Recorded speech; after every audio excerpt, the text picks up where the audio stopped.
এই ফ্যানগুলোর সাথে আমরা কম বেশি সবাই পরিচিত। তো আজকে কথা না বাড়িয়ে ডিরেক্ট এটার কাজ দেখব। প্রথমে আমি একটা টিস্যু নিয়ে নিলাম এবং প্রথম যে বাটনটা আছে সেটা ক্লিক করলাম।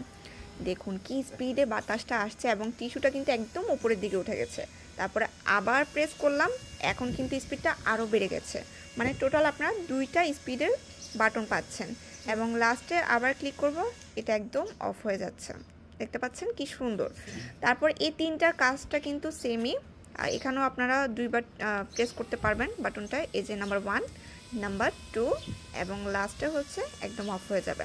এবং ইন্টারেস্টিং ব্যাপার হচ্ছে এখানে আপনাদের কোনো ব্যাটারি লাগবে না, বাইরে থেকে কিছু কিনতে হবে না। আমরা আপনাদেরকে সাথে চার্জারটা দিয়ে দিব এবং এটার সাথে আপনারা স্ট্যান্ডও পাচ্ছেন। আপনি যদি চান ফ্যানটা হাতে নিয়েও আপনি ক্যারি করতে পারবেন বাইরের ক্ষেত্রে। এবং যদি আপনি বাইরে মনে করেন যে আমি হাতে নিব না, কোথাও টেবিলের উপর রেখে বা খাটের উপর রেখে আমি বাতাসটা ফিল করব, সেটাও আপনারা পারবেন, কারণ এটার সাথে স্ট্যান্ডটা আপনারা খুলতেও পারবেন আবার লাগাতেও পারবেন।